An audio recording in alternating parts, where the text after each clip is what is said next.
welcome everyone. Really excited to have you here. My name is Federica with Recourse, and together with the incredible speakers here today, we are putting up a series of webinars on the IMF and climate change that is part of a wider effort of sort of making the IMF as an institution more accessible for activists to engage with and to challenge. And so we already started this year with a webinar that sort of situated the IMF in the UN and the wider multilateral context that you can check out on our website, imf-climate.org. The recording of this webinar will also be uploaded there, and we have others coming up throughout the year. So stay posted, basically. Come back if you liked it today, and I really hope you can take away something interesting for your own activism, and that makes us all a more effective community in challenging the IMF. And with that, I hand over the mic to our incredible moderator, Julia Gallo from FARN in Argentina. Take it away, Julia. Thank you so much, Frederick. Good morning, good afternoon to everyone, wherever you are joining us from today. I work at Natural Resource and Environmental Foundation, FARS, based in Argentina, and I have the great honor of moderating this panel today. Many thanks to Record, to Frederick, to Federico for making these spaces of exchange and connection possible. Really, it's a great initiative. So we are here today to talk about the IMF. The IMF, I can start sharing that it's an institution that most of people have heard of, but few people know what it actually does until it's arrived in their country. So let's start there. I can say that the IMF is the great guardian of the international financial architecture, and the different countries come to the fund in a moment of crisis, when they need immediate liquidity, economic stability, or international backing. In other words, when something is really pressing on them and the margins are thin. So countries goes to a fund in a very delicate and complicated situation. Along the three main functions of the fund, macroeconomic surveillance, technical assistance, and lending, we are going to focus today, I think, that more in the lending dimension, where much of what we will discuss today is there, or our panelists are going to talk a lot about their country's experience. I come from Argentina, and I have to say that I have spent almost half of my life, more or less, under different IMF programs in my country. So I know pretty well what the fund does in countries, and the prescription and recommendation of the institution. And after years of researching, of connecting with colleagues from very different latitude and listening to very diverse experience, one thing become clear and clear. The receipts are always the same, regardless the context, regardless the country, its history, its capacity, its industrial matrix. So it's always the same prescription: austerity, fiscal austerity, cut to public spending, and economic liberalization. And economic orthodoxy that most of the time rests on optimistic projection and overgrowth and export expansion, mostly of commodities.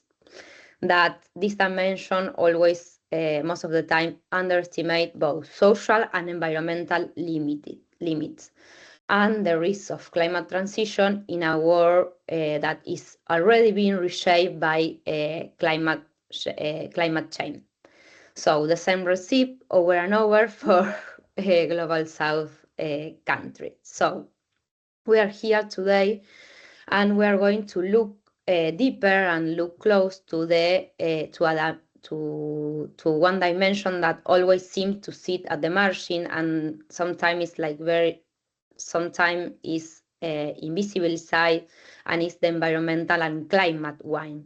The IMF, through its different programs, we found that pay minimal attention to climate risks, and it explored in a superficially and partially way. It doesn't seriously account for whether its own prescription promotes or block energy transition in a context, again, of climate change.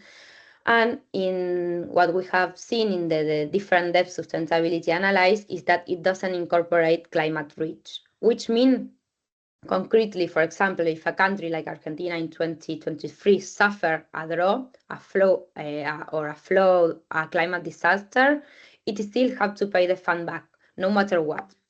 And when the fund sometimes talk about climate or start like getting involved and doing climate policy, what we found is that most of the time is greenwashed austerity.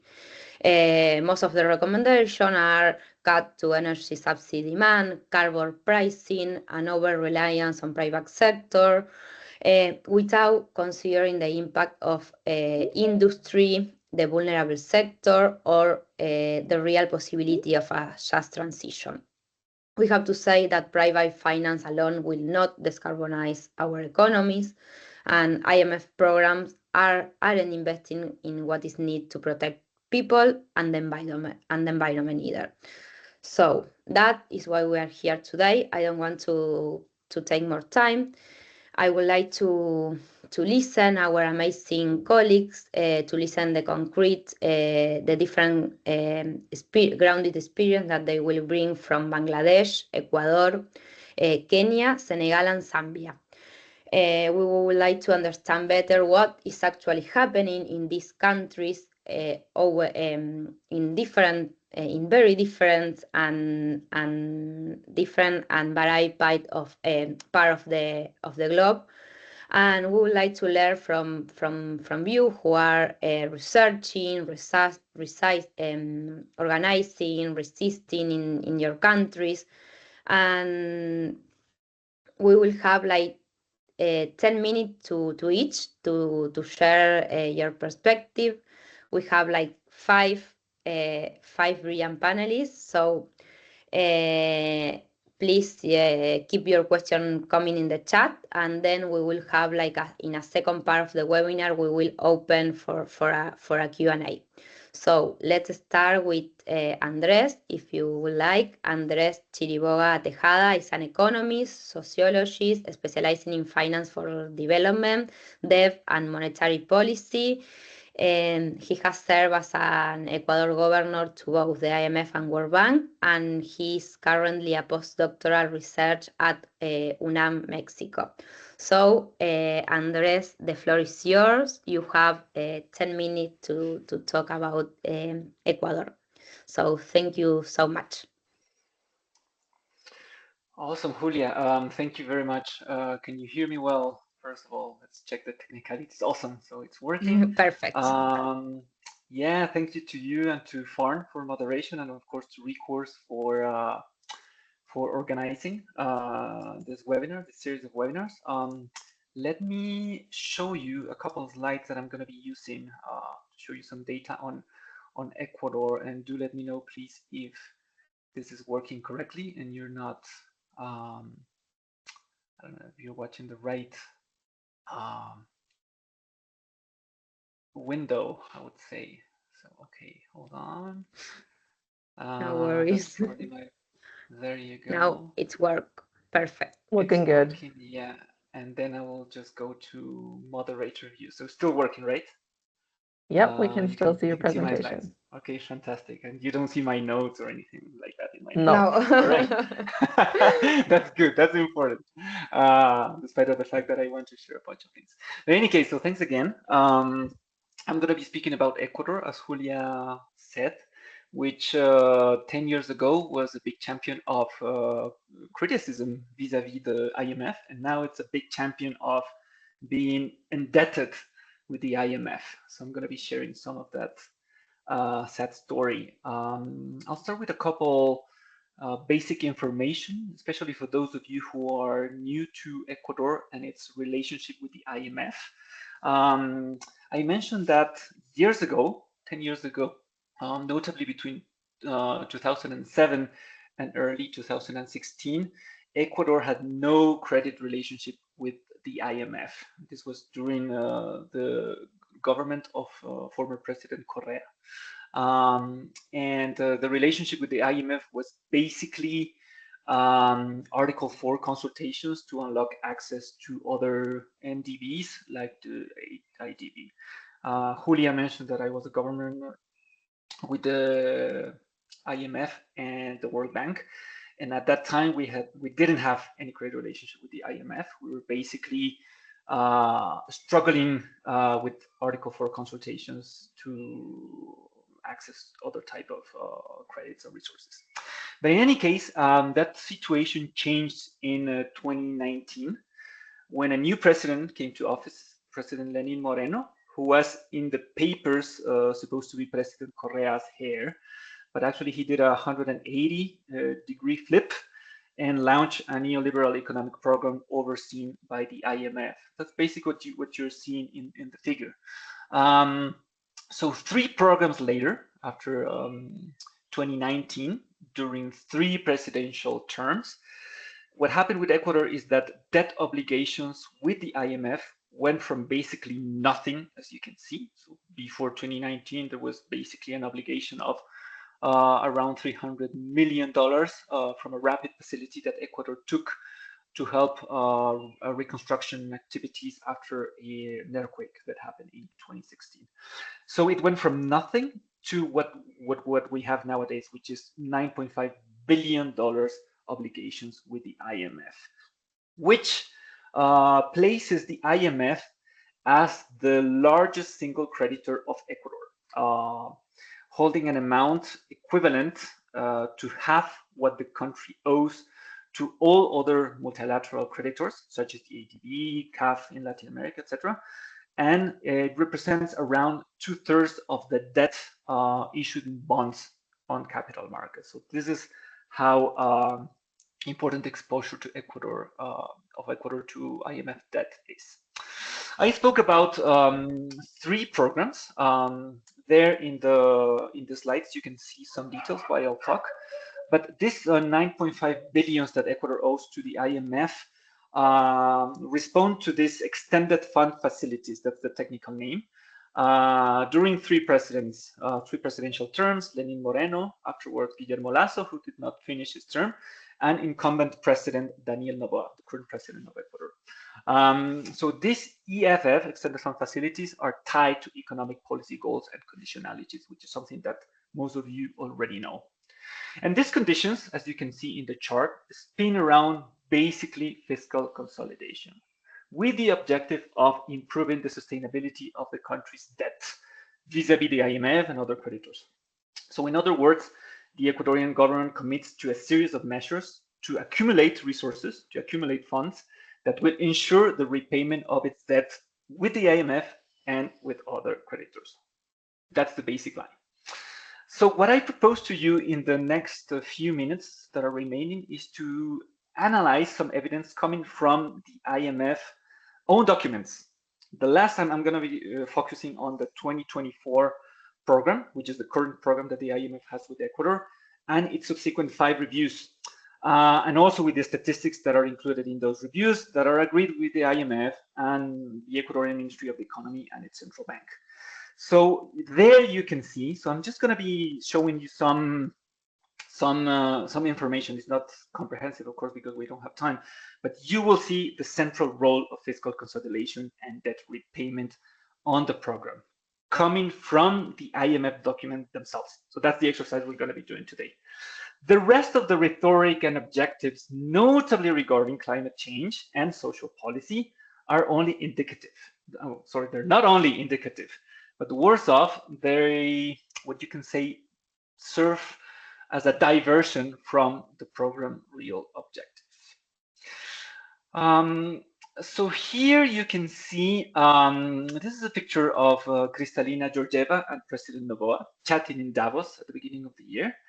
And in fact, the quotes that I present there they're not quotes by Kristalina Georgieva and President Noboa, but they're probably not very far away from the content of their conversation in Davos. But in fact, these are literal extracts from the 2024 EFF credit arrangement and its second review in July 2025. Our goal is to ensure that the burden of fiscal consolidation is not borne by the poor and the vulnerable. That's part of the objectives of the program. And on the second review, and you can see this in the 5 reviews that have been done by the IMF and the Ecuadorian government, they speak of climate policy action as a macroeconomic imperative of Ecuador. So big takeaway, so I don't take too much of your time here, is that the EFF program repeatedly presents itself as a program for inclusive and climate-aware development. However, rhetorics is one thing, and binding obligations from the program are a different thing. I want you to concentrate on a couple of things that you will find from reading the documents. There's something in the IMF documents that's called the quantitative performance criteria, the QPCs, which is the binding conditions that allow or can block disbursements from the IMF to the countries, in this case, Ecuador. And these QPCs are based basically on fiscal balances, not having arrears, which means basically paying your debt, and no central bank financing to the government. These are the basic indicators that the IMF follows. There's another component that's important that's called the DSA, the debt sustainability analysis, that in the case of Ecuador, in the main document and also in the follow-ups, says that Ecuador's debt is sustainable, but not with high probability of being paid. And the main drivers for increasing that low probability is fiscal consolidation.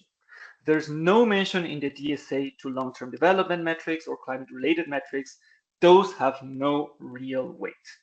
And of course, if you check the documents from the IMF, there are no QPCs defined on things like minimum social spendings, reduce emissions, reduce deforestation, climate risk policy implementations, nothing like that. All the mentions that you can find in the documents by the IMF and the Ecuadorian government are basically aspirational. They're rhetorics and they are not linked to real obligations. Here, what I am presenting, hopefully the letter is not too tiny, but what you're seeing here is a screenshot of page 38 of Ecuador's 2024 agreement with the IMF. This is page 38, I must insist, so you can check for yourself. And here you can see the objectives set for only the first stage of the agreement. The QPCs, as you can see, are a set of indicators, the main indicators that actually work together. This is something that you need to understand. The first 3 establish the goals for accumulation of resources through fiscal consolidation. This means tax increases, public sector layoffs, reduced investment, etc. The 4th QPC is the program's central objective, which is the non-accumulation of external payment arrears by the government. Debt repayment, 0 arrears, basically. And finally, there's a 5th QPC that is the prohibition of the central bank of intervening and lending money to the government. So no self-financing mechanisms, no any type of quantitative easing. The signal that this gives to the country is that if you need more money, the IMF, private banks, and the capital markets can continue lending you money, deepening the debt trap. So there's the screenshot, there's the pages, so you can have a look for yourself. The documents are full of climate-friendly language. I'm gonna just have a look on your own, and I'll give you the main takeaways. So this is basic language on the first review on 2024 on gasoline subsidy reform, which, by the way, has been widely rejected by the country's social sectors, who in turn have been silenced and repressed by a government whose popularity is increasingly low, it's declining, and relies on authoritarian course of action, which is something that we can discuss later on the discussion. So you have language saying that the program encourages, the problem is that they're tackling something that's overconsumption of fossil fuels, they're undermining the energy transition, they damage the environment.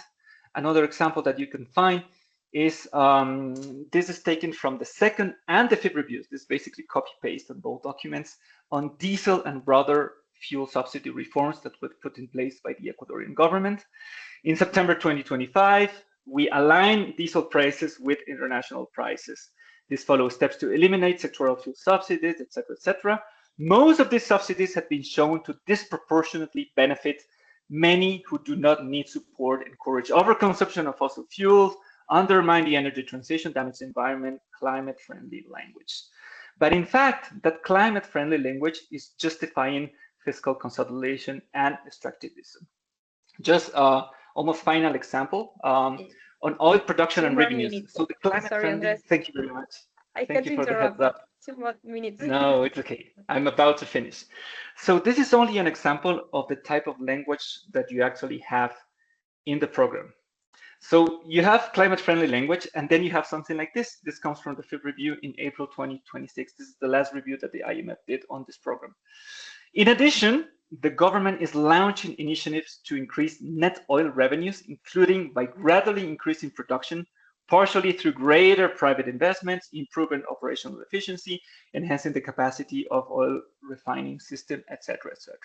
So the language is, in fact, reduced oil dependence, and something that I won't be able to show you, unfortunately, but is what the IMF calls environmentally sustainable mining. So those of you who know mining are going to be laughing at this time. But the operational content, the real things, the real indicators, what the Ecuadorian government and the IMF are putting in place are higher oil extraction, improved refinery capacity, new mining projects, and fiscal regimes that raise resources for the government that is compromising those resources to keep its debt arrears at zero. Final thing that I want to show you is this table on the performance indicators of the program. This is super tiny, but then again, if you want to look it up on your own, this is on the IMF 2024 program, the fifth review, in fact, page 32. So the IMF actually talks about the goal of reducing debt burden, which is actually hard to believe on its own. But let's assume this goal is for real, it's sincere.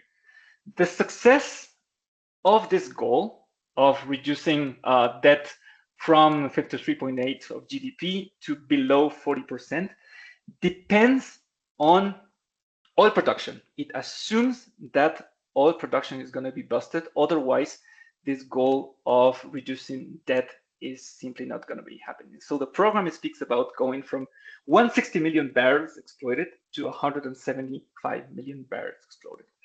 I probably will stop there. We can talk on collective action, national strikes, etc. on the discussion. But just to mention that climate policies that are all over the documents and the supposed need to reduce climate-related expenditure is basically greenwashing for the real objectives of the program, which is debt repayment. Thank you very much for your attention and looking forward to the discussion. Thank you so much, Andres. When I read your PPT and your slide, it's like a copy paste of the EFF from Argentina. It's like everything sounds very familiar because it's always the same. And it looks like when a country enters into the fund, it's becoming more and more difficult to get out of the fund because the debt is in your first graph start sharply increase. So yeah, let's much to discuss in the second part. So now I would like to hand over to Alexander Ritty. Alexander is a governance and public finance specialist and head of program at the Institute for Social Accountability, TISA, in Kenya, where he leads initiatives on transparency, fiscal accountability, and citizen participation. Alexander, the floor is yours. You will have 10 minutes or a little more of time to be just with you.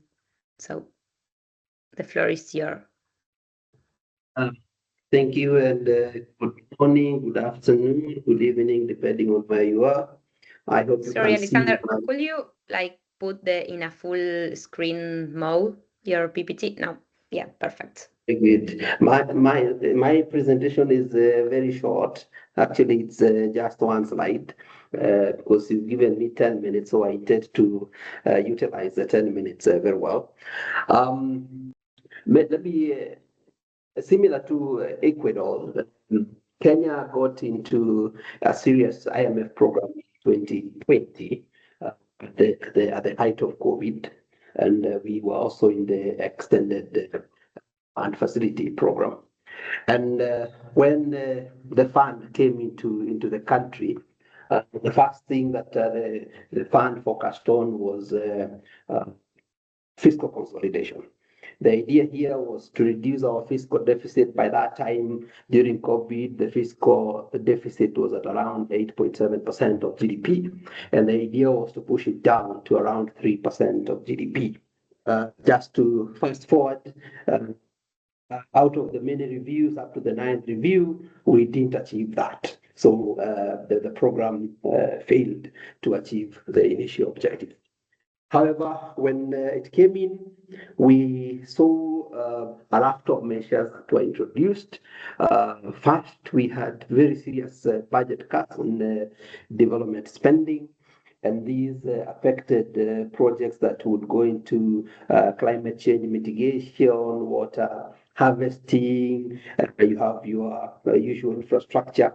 But the focus here was not on whether it is climate friendly or not. The idea was to move towards fiscal consolidation. Then we had the introduction of a raft of tax measures. These taxes were not basically coming through for climate related issues, but the primary idea was how do we ensure that we raise enough money to ensure that the country is in a position to repay the money that we were getting from the fund. We had the introduction of VAT, or value added tax on fuel, which initially we didn't have. We had in 2024 suggested introduction of other taxes, like what was being referred to as eco levy. We also had what was being referred to as motor vehicle circulation tax, and I referred them to what was being referred to because eventually, as you will see later, all this did not go through. We also had the removal of subsidies that were cushioning, especially the vulnerable, on food. We also had some subsidies on fuel that had to be reduced, actually to be scrapped, to ensure that then we are not spending that much on subsidies, to ensure that we can be in a position to repay. If you listen to my language, the primary effort here is not to benefit the people, but to ensure that our economy would be in a position to repay the loans that we were getting from the fund. So out of all these measures, what ended up happening is we had now out of removal of the subsidies on food commodities, removal of subsidies on fuel, introduction of VAT on fuel, we had a rising in inflation and cost of living, because fuel in our part of the world affects very many things. And as you may have seen between yesterday and today, you've been following, we've been having protests over the increase in fuel prices. So this was the same thing that was happening when these things came down. Due to also the fiscal consolidation, we had a reduction in available resources for social spending, and this led to growth of inequality, because most people who depend on public services are those who are lower in the economic pyramid. Eventually, this led to public unrest, and I will be coming to that in a later stage.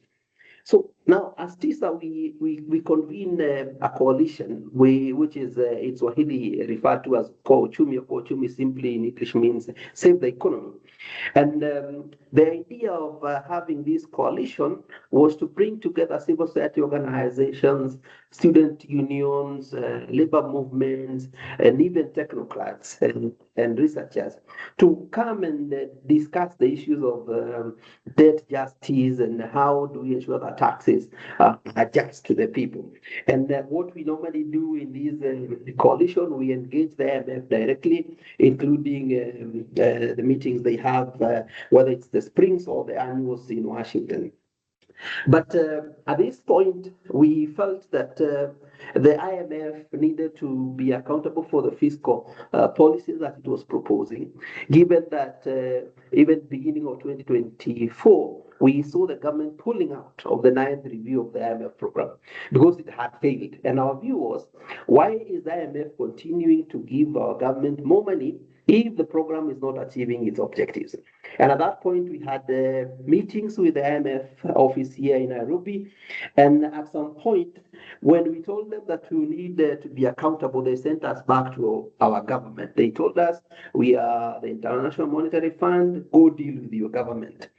This is the point at which we pulled away from engagements with the IMF, and we rejected, actually in the press, we rejected a meeting with IMF here in Nairobi, and we called out for them to be accountable for whatever fiscal policies they were suggesting.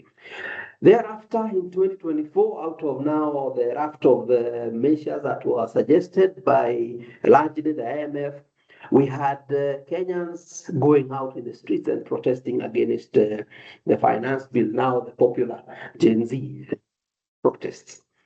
Part of what was happening is the people were actually saying reject the IMF and tell the IMF this and the other, because there was a feeling that all this oppression that is happening is coming from the suggestions by the IMF and the proposals that were coming from them. It is thereafter that now the IMF started now engaging us in a more healthy way. And now when we interact with the IMF, we interact as equals within our country. And later on, the government actually requested the fund to conduct what is called a governance and corruption diagnostic. Because our view, we had been pushing for this because our view was our country is not suffering from just an economic problem, but there was also an accountability problem that needed to be dealt with in a different way other than just providing resources through IMF programs. So this was conducted, and we were involved heavily in terms of data collection. But we also recognize that what the fund will come up with will be a highly technical document. So we decided as the Uchumi or the local CSO coalition to conduct our own diagnostic, which we call the People's Audit, which will be available on our website. If you just search the People's Audit, you'll see it. It will pop on your Google search. And we even prepared some briefs that we shared with the IMF board of directors in Washington. So this is the sort of thing that we've been doing between ourselves, our government, and the IMF. Recently, because we are aware that the fund has finalized working on the governance and corruption diagnostic, but it has not been made public.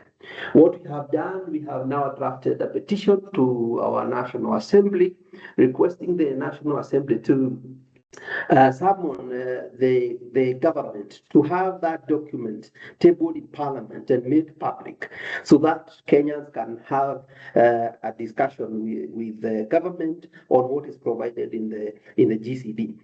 Now, what we've seen from all the IMF has done, in our view, it has not achieved its objective of fiscal consolidation. In any case, we are seeing our debt increasing. We are seeing now the cost of living is going high. Last week, the fuel cost prices out of what is happening in the Strait of Hormuz went up. And yesterday and today, we have actually not gone to work because we had very serious protests in Nairobi and most parts of the country, people demanding for fiscal justice, and especially on issues to do with the cost of living. But this is an ongoing process, and we hope that in the coming days, we will see the GCD being published and made public for people to read and understand what is going through. But we continue to push the IMF to ensure that it is accountable to the fiscal policies they bring, and also to ensure that the austerity measures that are proposed do not affect our climate-friendly development agenda in the country. Thank you, and I'm ready for questions later. Thank you so much, Alexander, and thank you for keep you on time. There is so much in what you just shared. Just like um, one thing that it's like I have thinking about is like asking the IMF like in a way to hold the government accountable. Sometimes it's like could be kind of a bit like asking the folk to guard the hen house, like something something like that. But just that comment. So thank you very much. It was great to hear you and to bring so much from Kenya. Now I will pass over to Riska. Riska is a Pan-African feminist and international public and private finance specialist at Aphrodite. She advocates for transformative financial reform that advance social and economic justice across Africa. Riska, is over to you. You will have like 10 minutes. And also, I would like to say that if you have, if the people have questions, please leave it drop off in the chat. So we are going to pick some of them in the second part of the webinar. So thank you so much, and Riska is over to you. You will have like 10 minutes.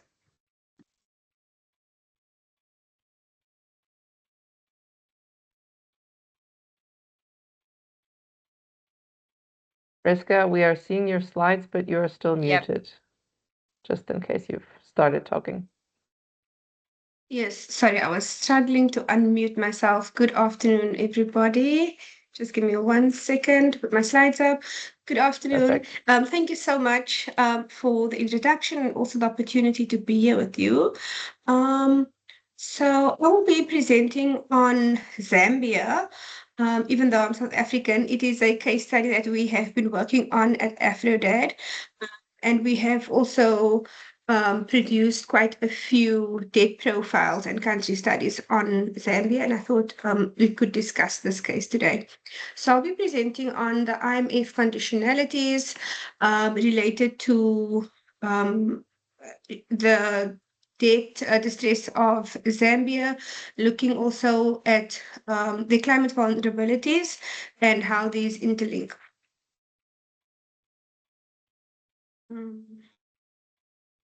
So Zambia's debt crisis is something that I think most of us know. It's also not new.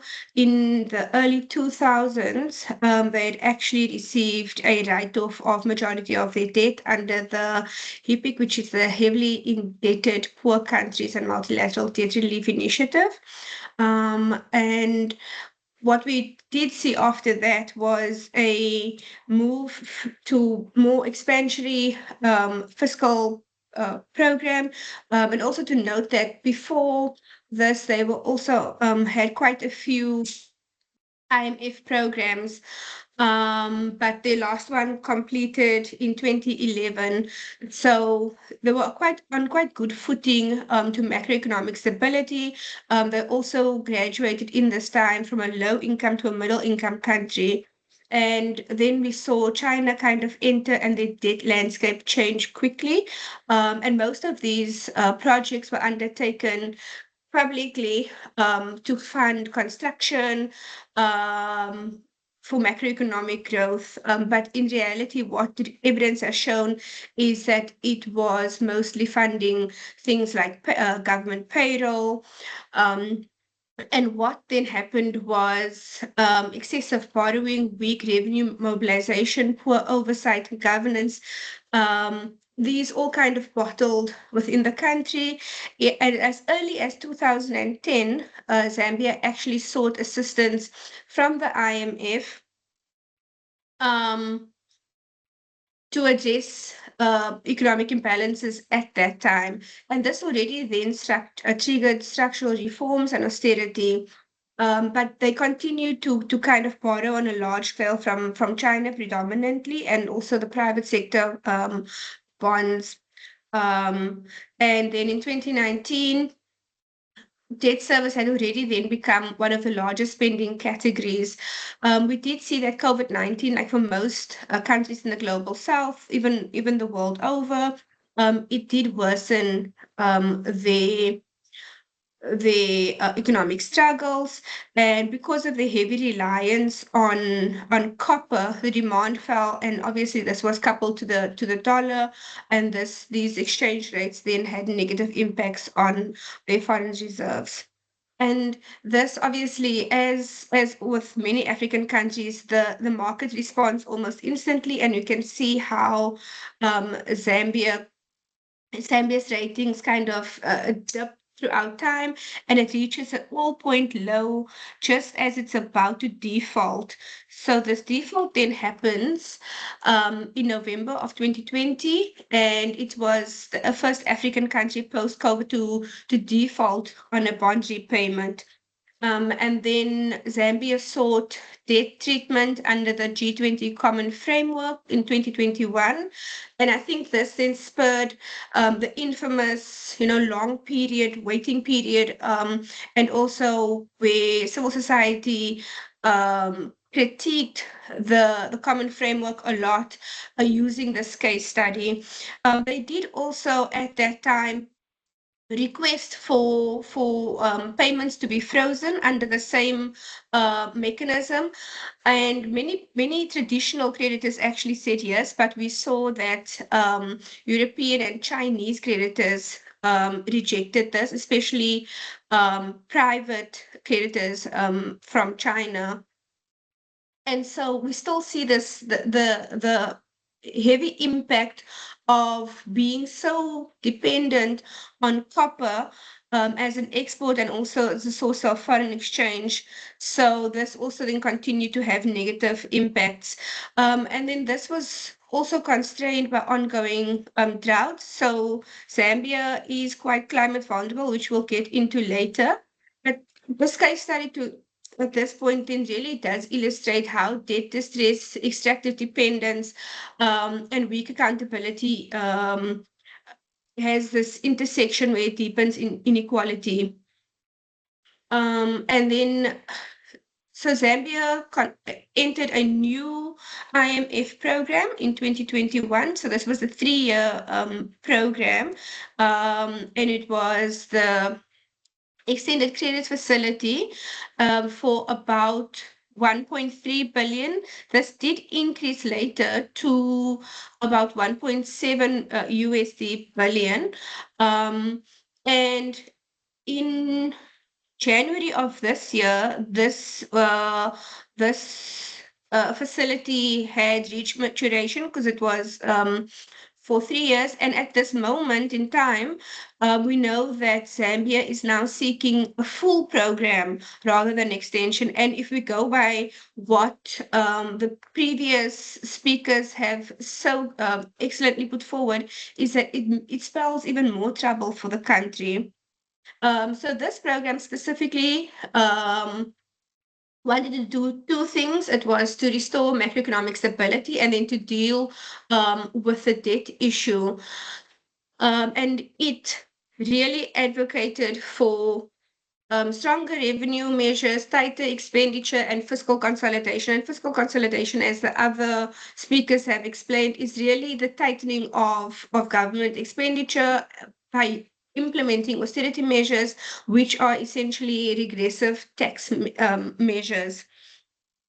In Zambia, these meant the revision of the VAT, so value added tax, which is generally considered a regressive tax, a revision of the fuel levy, a revision of the free education program, as well as other measures. And we know that this has really burdened the people of Zambia, especially the free education program. And so then we really have to ask who bears the cost of these adjustments. In 2023, only 40% of the national budget, for example, was disbursed to sectors, critical sectors like health, education, and other social spending. Um, and now we really want to look at Zambia's climate vulnerability, their dependence on extractives, as well as the conditionalities imposed by the IMF. So these are just two images where you can see that they are currently coming out of one of the worst droughts they've had as it is directly as a result of the El Nino. And this is a woman scooping water from an underground source into a bucket. And what is particularly important is that Zambia's electricity is hydro, so they depend on water for the electricity, and obviously a country needs electricity to run its economy. And so we are seeing millions of Zambians be without access to water and electricity for up to 19 hours per day. And this isn't only in rural areas. We are seeing this happen in Lusaka as well. And this has also prompted the government to rely on generators, as well as making commitments to add more coal into the energy mix. And so this drought has been brought on by El Nino, and this we're seeing these ramifications in the region. We're seeing in Malawi and Mozambique as well. But for Zambia, it is pushing the hydroelectric station to the brink of completely shutting down, and this has dire impacts for the economy. Also, it has negative impacts on social and safety nets. For example, schools have been closed down, business unable to operate, as well as hospitals.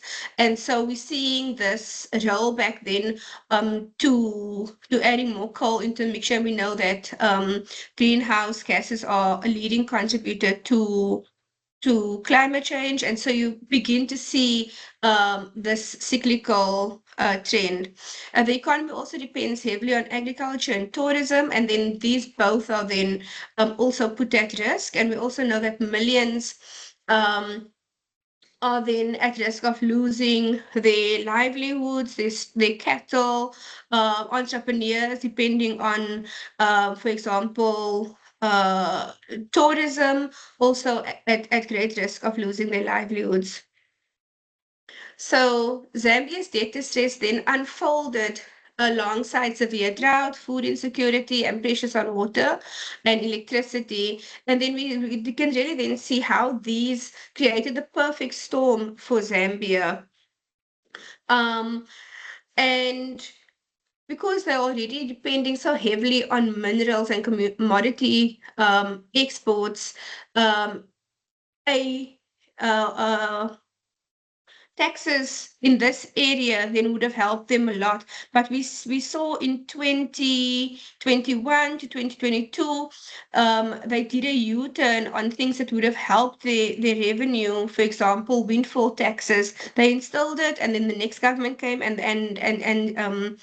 made a U-turn on that. So you can also see how these dynamics then play into limited fiscal sovereignty.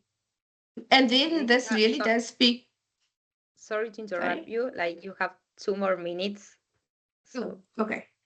So yes. So then this is then just to say that it's the perfect storm, and it reinforces the logic of the fossil fuel debt trap, and which this is something that many African countries are trapped in.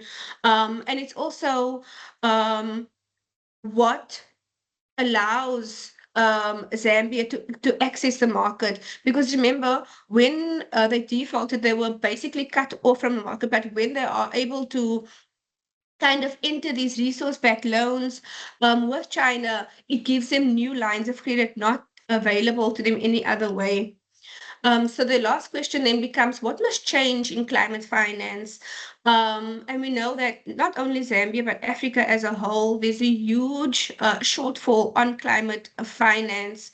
But these must really happen in the way that doesn't lead countries in this with its example, to debt-inducing measures. So climate finance should then be just accessible and non-debt creating. We need a finance model that expands fiscal space rather than reinforcing extraction, austerity, and dependence. I think I can leave it there, and maybe we can have some more interactions in the Q&A. Thank you so much. Thank you so much, Rizka. That was incredibly rich. I would like to flag three things that your presentation brought up for me. I think that first, you mentioned the role of credit rating agencies. I think at the beginning of your presentation, because they are never far from this story. And our colleague from Latin Dutch just released, I think, like in the last couple of months, a very good piece of research on the role of these agencies play. Second, again, we are seeing like the reliance on commodities. What the IMF said is like it create more extractive dependent economies. It's always the same, exporting more, extracting more, and we know where that leads, especially in a context of the acceleration of the ecological crisis. And third, again, we can see like the fiscal consolidation again and always. So thank you so much, Rizka. I think that we are going to pass over to Nahida. I think that is our fourth panelist. Nahida is a Bangladesh-based policy professional with over 10 years of experience in fiscal policy, gender justice, and global advocacy, with a deep commitment to feminist and decolonial approaches to debt and climate. So it's a pleasure to have you. Nahida, the floor is yours. You will have also 10 minutes, and then we will pass over to our last panelist. Thank you so much. Thanks, Julia. Hi, everyone. Good evening. Let me try to share my screen. Just a few moments back, I was sitting in a power outage. So I thought like I will start my presentation by saying, so this power outage is happening because of IMF's policy in the country, where fortunately it came back. Um,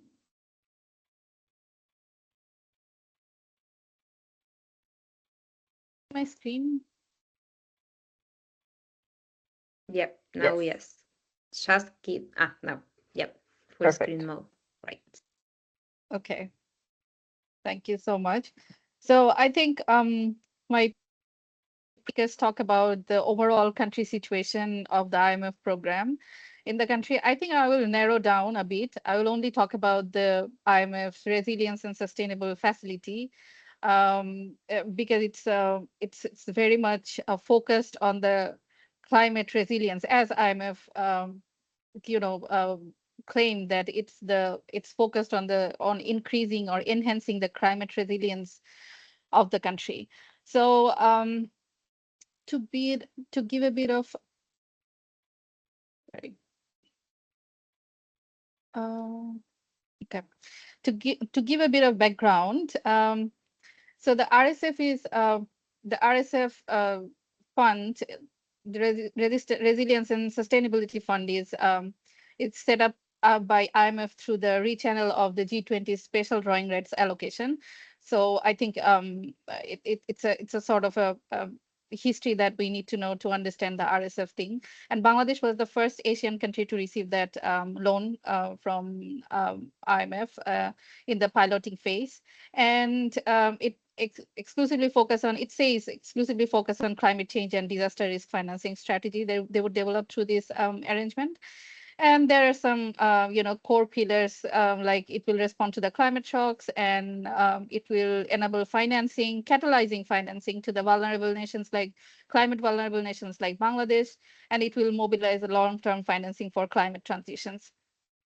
And also would like to mention that these RSF lending also come with other credit, other loan program like ESF and EFF, Extended Credit Facility and Extended Fund Facility Program. And this RSF program also comes with extra reform measures, aka conditionalities with it. So these conditionalities, so one of the so the preconditions of getting this loan was to implement all of these conditionalities or reform measures during the program period, and which was not aligned with the country's NDC goals, that is nationally determined contributions. And in the RSF interim report, it says it's expected to play a strong catalytic role in mobilizing private finance in the country. But unfortunately, we haven't seen it yet in the country. I think it's important to give a bit of background about the Bangladesh to set the scene, like how why Bangladesh needed this loan from IMF, especially the RSF one, the climate focus one. So Bangladesh is still is heavily dependent on the imported energy, and we have a very limited domestic production of energy. And in 2022, Bangladesh was exposed vulnerably to the energy crisis because the LNG prices skyrocketed in the international markets, and the European countries were very much eager to pay the higher prices. So we have to rush to buy the LNG in higher prices. So that leads the country to import fossil fuels in high price, which also increase the food import prices and the cost of food import, and also the cost of living crisis in the country. So, oops, sorry. So Bangladesh has to, and Bangladesh Power Development Board, which is responsible for distributing energy in the country, they announced that they need $6 billion to cover the expenses for the next 15 months. That is from 2023 to 2024, $6 billion, and they don't have it. And also the capacity charges for the independent power producer also cost 50% of the BPDB's operating cost. And so all of these things leads countries to go to the IMF, the lender of the last resort, to get the loan, as the country was also struggling to the foreign currency reserve reduction. And it's important to mention here that in the meantime, Bangladesh did a sort of a study, not a study, it's a master plan called Bangladesh Integrated Energy and Power Master Plan, IMEPP, PMP. That was saying that then Bangladesh needs to increase the use of LNG, despite we have all seen that there is a BOP crisis in the countries. But I will later describe like how the IFIs are playing the role on perpetuating the dependency on imported LNG for Bangladesh. And it's important to say that this study or the power master plan was funded by JICA and other development bank. And also the fossil fuel subsidy, also one of the bottleneck for the country, because it mostly going towards the fossil fuel based energy generator who are producing the power. So it was also a challenge for the country even before when country went to the IMF to get the loan. So in January 2023, Bangladesh got $3.3 billion loan program under ECF and EFF, and also along with the RSF arrangement.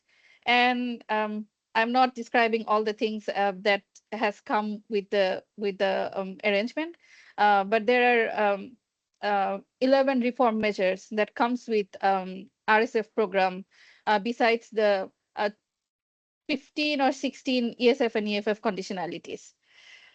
So these are the measures. It's mostly talking about the policy procurement, public procurement policy paper that need to do by the government in the end of different timeline. They have given different timeline. And also they suggested government to adopt a periodic formula-based price adjustment for the petroleum products of the country. And also they instructed Bangladesh Bank, that is the central bank of the country, to develop task force on climate-related financial disclosure, and also suggested to adopt a national disaster risk financing strategy, and also some medium-term macroeconomic policy. And these are mostly the public investment management system or procurement system that they suggested government to develop during this period of time. But none of this is linked how the country would transit in their climate transition plan, or how it would reduce country's dependency on the import-based energy. So under the reform measures, government, as they promised IMF, they introduced the formula-based price adjustment mechanism for petroleum products, which that time, it was in 2024, helped to reduce it was in 2023, helped to reduce the petroleum-based products price a bit. But in the long run, in 2024 and 2025, it made the country's situation worse, as we can see now, because Bangladesh domestic capacity to refine the crude oil is 20%. So we have to import other 80% products from different destinations, from China, from USA, and also Middle East. And it's a very it comes with a very expensive price, and also when the international market, when the international geopolitical situation is very volatile, it's also increased the prices.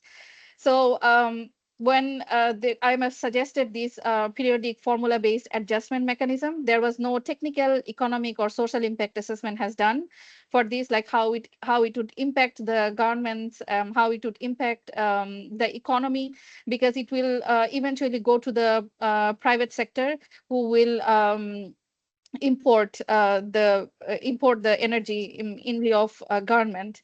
So there was no technical assessment, like which rules will be there and how government will oversee these things. So there was no arrangement for this, and the social and economic impact assessment was also not there, because this impact is not homogeneous.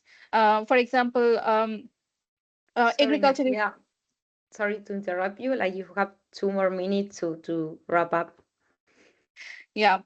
Okay, so I'm doing trying to saying it briefly.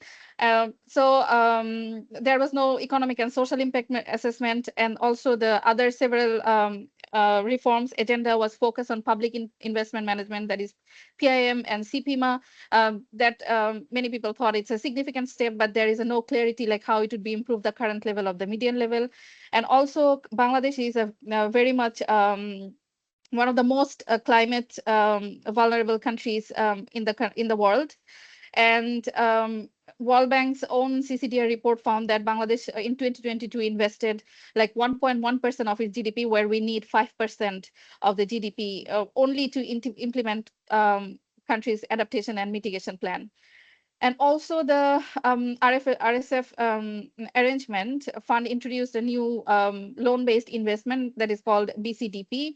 But unfortunately, we haven't seen any private finance through this platform. Rather, some private finance, very marginal, very minimal private finance came through to the country. But that is Mujib Prosperity Plan. That is another plan for the climate finance in the country. And also it's deepening the debt crisis of the country, because Bangladesh is currently allocating approximately like 4.2% of its GDP in debt. So these suggestion of integrating this private finance or blended finance, how it will improve the country's debt situation, it's not clear. Rather, it's worsening the situation. And last but not the least, the energy subsidy phase out. That was not one of the that was not the reform measures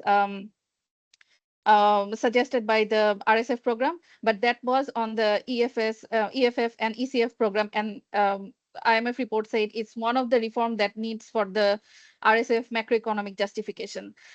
So since 2023 to 2024, government has increased electricity prices 4 times by 15% as a precondition, but and didn't announce any social measures or program to save the vulnerable or marginal people.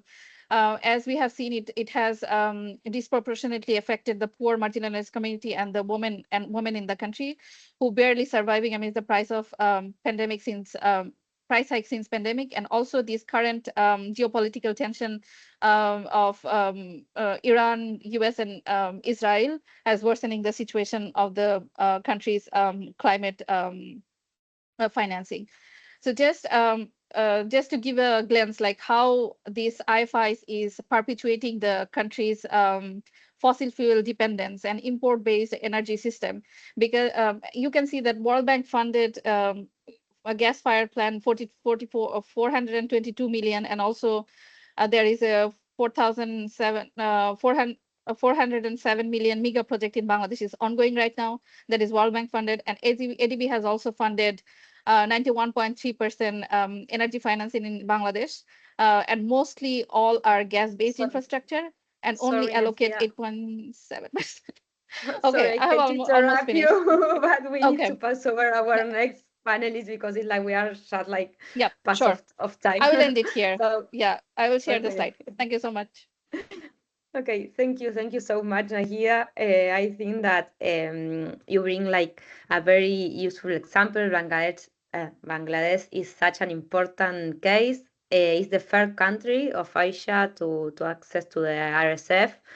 So your point was very useful to know for fair hands what is about and which policy recommendation are being prescribed under this RSF. So thank you so much. Now, yes, we are with our last panelist, Katia Sila. She is country director of Action Senegal, an international development expert with deep roots in West Africa and a committed feminist advocate for climate justice, human rights, and agroecological finance. Kayla, thank you so much. It's a pleasure to have you here. So the floor is yours. You have 10 minutes. Please keep on time, please. So we can pass over like for the Q&A. Thank you so much.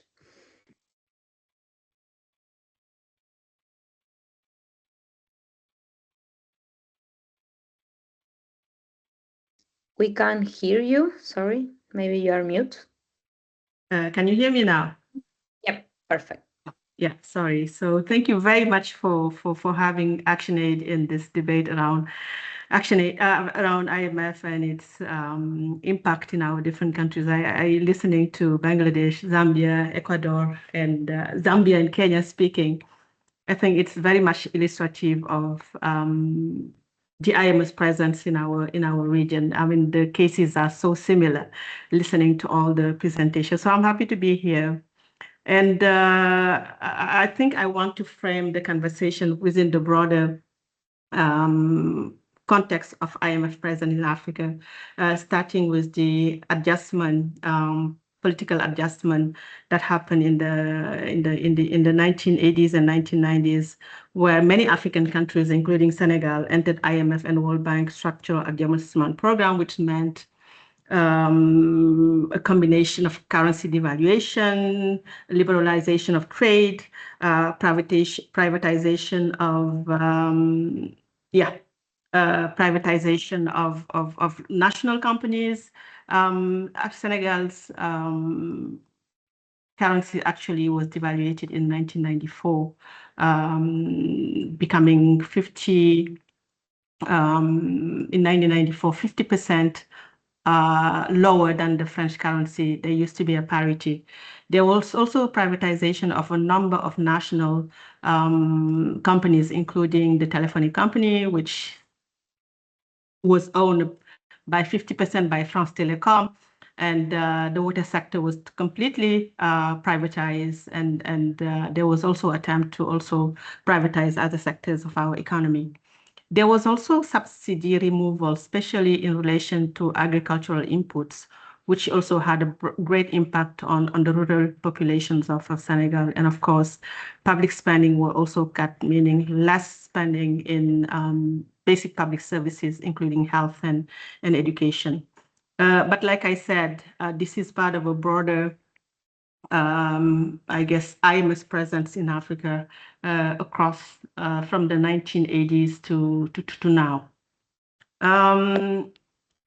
So I want to go into IMF long-term engagement in Senegal, which started way back from since 1962.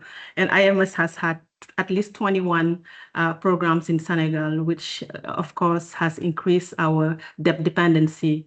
And despite the fact that in the early 2000s, there was a program to cancel many African countries' debt, we started borrowing again because of the international financial architecture. It's just not such that African countries, including Senegal, really can have a sustainable development program.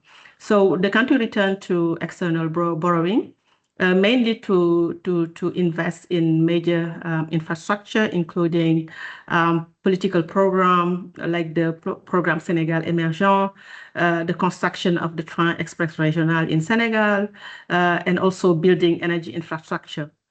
And we are back to square one. I'm sure you've heard about the hidden debt crisis in Senegal, which is still ongoing and which put at a stalemate with the IMF. So there was rising debt servicing, inflation, of course, with youth unemployment and climate vulnerability. Senegal is, like I said, is not a peculiar case. We are facing today a tightening macroeconomic environment, which is characterized by rising debt servicing obligation, inflationary pressures and cost of living increases. The social front is very, very hard because people are losing their jobs. The economy is not doing well. The employment, including youth employment, is rising, and there is growing also climate vulnerability. In 2024, debt servicing in Senegal was estimated at 31% of government revenues, which is huge. And I think when this happens, of course, it reduces the fiscal space available for gender responsive public services delivery, which is, I think, is important for an effective climate response. Specifically, Senegal has limited resources to invest. In health, we invest about 60% of government revenue. Education is about 20%, and even though it aligns with the regional obligation, I think investment is not going to quality and access to quality education, but it's mostly going to operational activities, climate adaptation, care infrastructure, and social protection, of course, are suffering. So what is interesting is that in recent years, IMF has repositioned itself as a climate and gender actor, what we refer to as a green turn, but we know what it means. Senegal in 2023 entered into a 1.5 billion USD dollar debt under the ECF and EFF facility, and about 23.4 million US dollar under the resilience and then I think, just a second, making sure otherwise. Sorry, and about 322 million resilience and sustainability facility. And according to IMF, the RSF is a tool to integrate climate risk into fiscal policy, to strengthen climate governance, and support resilience and adaptation. And of course, this is a shift in how IMF is now formally integrating climate into macroeconomic policy framework. However, civil society organizations, including Action Aid, argue that despite this green framing, the underlying policy logic remains largely unchanged. It continues to emphasize fiscal consolidation. I think it has been spoken about by my predecessors: subsidy reform, wage bill strength, and debt sustainability targets. And I think that is where the concept of greenwashing austerity comes in, using climate language, but still doing the neoliberal macroeconomic policy prescription, which remain the same. So the next point I want to talk about is climate vulnerability and the debt and Senegal as a paradox, because I think the Senegal is particularly illustrative of the intersection between climate risk, debt, and economic restructuring. We face serious climate impact, including Senegal is located on the westernmost part of the African continent, which is bordering the Atlantic Ocean. So, of course, we have coastal erosion, we have flooding, we have drought, we have salinization, and pressure on fisheries and agricultural sector, with as a consequence, migration of many youth in the fishing communities by boat to Europe. At the same time, Senegal is also developing offshore fuel project, including the Sangomar oil field, which is being exploited by Woodside, an Australian company. There's also a Grand Tortue on hand, also known as the Great Tortue Amahine gas project, which is a gas field located at the maritime border between Senegal and Mauritania, and also exploited by BP and Petrosen, which is a local oil company. And of course, there is tension between, on the one hand, the international financial institutions that are promoting climate resilient and green transition, and on the other hand, fossil fuel development, which is positioned as a key driver of growth, export, and debt sustainability. And I think this raises a fundamental question about how can countries build climate resilience through additional borrowing, simultaneously expanding fossil fuel production? I think that's a dilemma that others have expressed before me. And for many African countries, this is not only an environmental issue, but it's also a fiscal and a development dilemma. So I also want to speak about IMF. I don't know how much time I have left. Yeah, like sometime, but maybe one more minute to wrap up, and then we can pass. Okay, over maybe I will speak to the grassroots resilience. Yeah, maybe I will speak to the grassroots resistance, because I think that's one of the key things that was asked also, and how Senegal is resisting to the IMF related reforms. So I must say that it's not framed as an opposition to climate action. It focuses rather on economic justice, on public service delivery, making sure that more spending is done on basic public services, health, education, social protection, about debt justice, and also about tax fairness, especially gender responsive and intersectional tax policies, and of course, sovereignty and economic policy. So, but Action Aid and many other civil society organizations are increasingly linking the debt, austerity, and climate justice into one interconnected agenda. And the core argument being that climate transition must not deepen inequality or be financed through austerity and debt dependency. At the global level also, we are part of the discussion around the international financial architecture, especially as it relates to tax justice and the central role it plays in shaping fiscal space. So I think I'll leave it there, but just to conclude by saying that Senegal illustrate a broader African development dilemma at the intersection of debt, climate, vulnerability, and IMF supported fiscal framework and fossil fuel expansion. So I'll leave it at that. Thank you.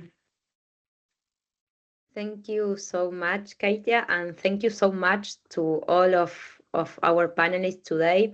I learned a lot from you. It was a pleasure to moderate. I'm sorry if in some moment I had to interrupt you, but we are running out of time, and I would like to use like your last point and pick some of the question in the chat. We have like very good questions, so I would like to start by saying that we have heard a lot of what is the situation in every of your country, but I would like to, as Katia mentioned in the last part of her presentation, I would like to ask a little more about their resistance, about how people can engage doing advocacy, and how we can challenge these mainstreams and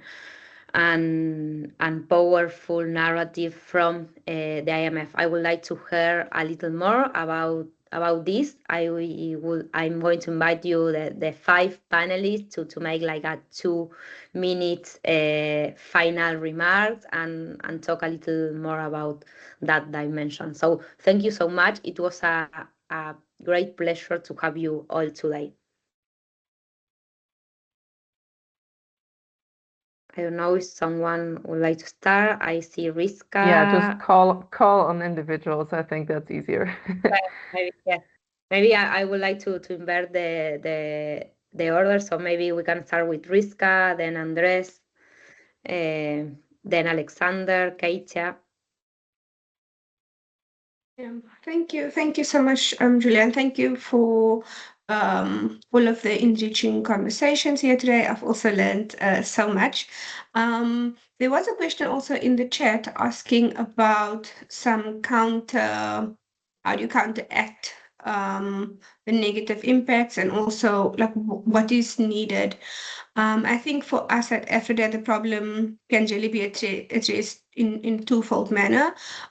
Firstly, we think that a reform of the global financial architecture is required because it is deeply racist, deeply skewed, and it still perpetuates apartheid systems and all of those things. So yeah, one of the things that I think is important is new proposals coming out, like the NAFED. Also, we're seeing the African credit rating agencies. So there are quite a few counter proposals, and there are things that civil society is also kind of pushing for. And I know that over the past 5 years, for example, the tax and debt justice movement has achieved great feats with the UN Framework Convention on Tax, and also the role that the Africa group played there has been quite inspirational. And so, and another important thing is for us as AFRIDA, looking especially at the debt landscape, is one of our foundational documents, which is the African Borrowing Charter. I'll try to drop it in the chat. We are in the process of revising it to kind of meet the current context of where we are. But this really wants to look at debt and as a tool in our development finance toolbox, one that doesn't hinder our collective development, but rather looks at debt in a way that advances development, but also is a mechanism of redress. So those are just some of the thoughts I had. And if anybody wants the presentation, I'll be sharing it with Frederica, but I'm also available if you want to discuss any of these proposals coming out of Africa and other Global South movements in greater detail. Thank you so much. Thank you so much, Rizka. Now, Andres. Yes, well, Julia, Federica, and everyone, thanks again for having me in this wonderful panel. Mostly women, I should say, which is fantastic. We tend to have a bunch of guys usually speaking about that and other issues, and it's fantastic that this is not the case. I wanted to finish with a couple ideas. again, probably jumping on the question that we had on the conversation on if it's, I mean, if like real independence, a transition from the IMF, it's possible. I think that's a great question. I would leave a couple ideas there. One is, and this also matches the invitation that I did in my presentation, which is to actually, for those of you who are economists, academics, or if you're working on civil society, you need to jump into the documents. There's a bunch of information on the documents themselves for debunking greenwashing and all these fake solutions that are positioned there. And this is also an invitation to see at successful cases of getting rid of the IMF. And I will speak about two, and then I'll leave you work to be done at home, of course. I think there's two cases in the Latin American region that are interesting to study. One is Ecuador in 2007. For 10 years, Ecuador liberated itself from the IMF. And as I told you at the beginning of the presentation, we managed a way to keep negotiating with the IMF so they didn't block us the access to other resources from other multilateral development banks related to Article 4 negotiations. So it's absolutely possible. Unfortunately, Ecuador now is a counterfactual of what happened between 2007 and 2016.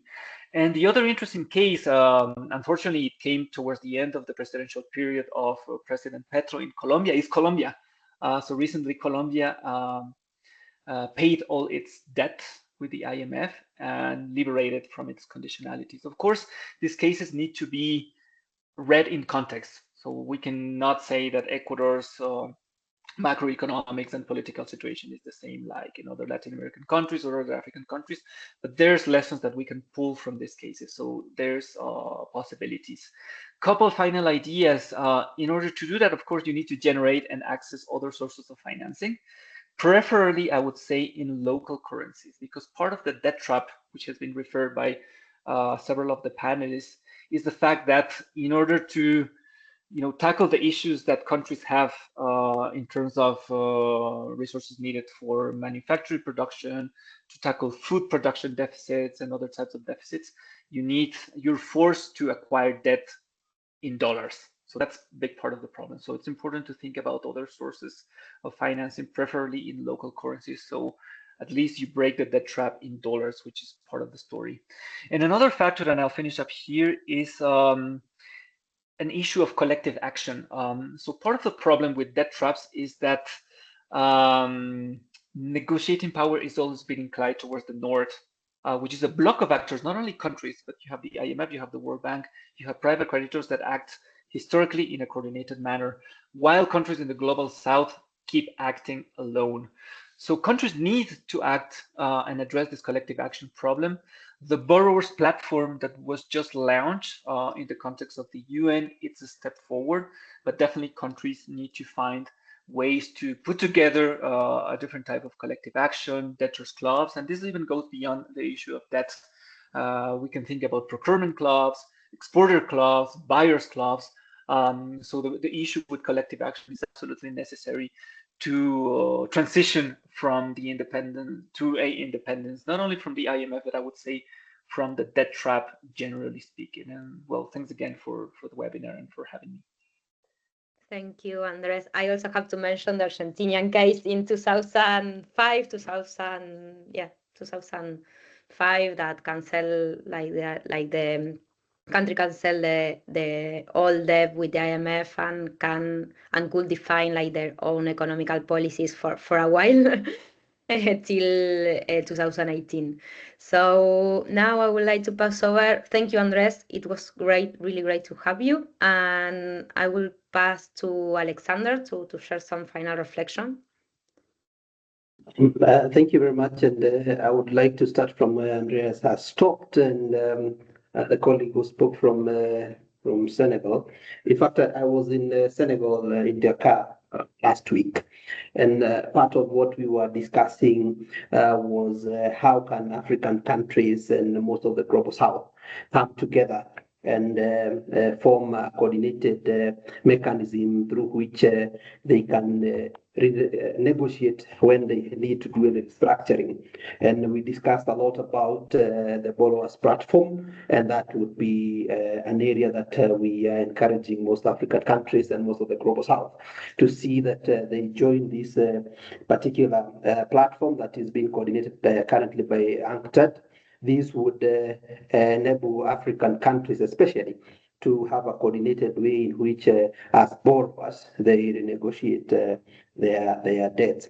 Out of those discussions, we also discussed that as the countries go into the negotiation table with IMF and other lenders, it would be important for countries to think about having their own debt sustainability analysis so that they negotiate from a place of strength, not from a place of weakness. Because what we've seen, whether it is Zambia, Ethiopia now, Ghana, and I think now Senegal is also in almost a similar situation. Whenever you go into a negotiation, you find yourself you're negotiating from a weekend. These negotiations take so long. I think the Zambian case took about 4 years, and you end up paying more than what you were paying even before. There are other platforms that are being mooted that we are working around, especially in Africa and most of global south. And in Africa, what we discussed last week is could we also think of even coming up with what is being referred to as African Monetary Fund that would help African countries deal with their fiscal issues and negotiate with the rest of the world from a place of strength. They could also use the other bodies they have within Africa, like the Africa Free Trade Area, to just make sure that they are negotiating as a group instead of going out as one.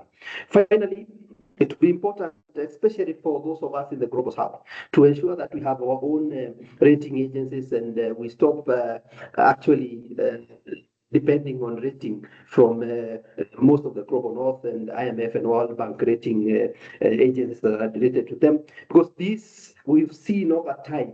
There are many risks that are being associated with African countries, and this makes it very difficult when we go into the market because there are risks that are associated with us out of the rating that we get. If we could get our own DSAs, we get our own rating agencies, so that then we can compete with the rest of the world as equals. Thank you very much. Thank you so much, Alexander. Now I will over to Nahida and then to Katia to finalize, and just 1 minute for each, just to be respectful with the time. We are just over time. Thanks, Julia. So just to answer the question that Andres asked, and thanks for the question, Andres. So yes, it's similar in Bangladesh as well. The procurement measure that Bangladesh is taking is mostly building a framework, regulatory framework for the public-private partnership, which is highly controversial, and also in the name of the procurement service, they're restraining the public spending in different areas, and also building sort of green infrastructure policies in the country. So these are all greenwash that is happening in the country under these RSF reform measures. So the last thought I would like to say is these RSF or the climate IMF's integration to the climate is mostly in one word it would be like new colonialism in a green suit. So they are not helping countries to increase the climate financing, rather they're increasing the loan and sharing this catalyzing the private finance or catalyzing finance as a silver bullet is not helping country at all, at least for the countries like Bangladesh where climate crisis is happening every other minute, like from the late 2024 to early 2025, in just like in the mid of 2025, in just 7 months, we have faced 18 natural calamities in the countries, and almost 3,000, more than 3,000 people have been displaced in the countries. So these policy reforms and these financing system or the suggestions is not helping countries at all. And the climate finance gap in countries for just the short-term recovery is more than 4.7 billion, which is 1% of the GDP. And Bangladesh has no capacity to fulfill this climate financing gap. So and the whole reform measures and the policy measures is out of line and is not related to the country's NDC plan or the Paris Agreement. So to make this IMF policy relevant or make it work for the country, I think it should be aligned with the NDC and the Paris Agreement of the country. And civil society needs to work more, aggressively and integratedly towards the goal to achieve this climate finance thing that is happening in the country. Because all the information all the information and all the groups are segregated and working in different, working in silos. So I think at least we need to come together and work for a bigger cause, because these policies are not, these IFIs are not helping the countries to get out of the crisis, rather it's perpetuating the crisis. Thank you. Thank you so much, Naida. And we pass over to say the last couple of words to Keita. Thank you, Julia. Alexander, I was in the same meeting with you with ideas and heard all of the great recommendations that were made, including the borrowers platform to coordinate African borrowing and also the African Monetary Fund.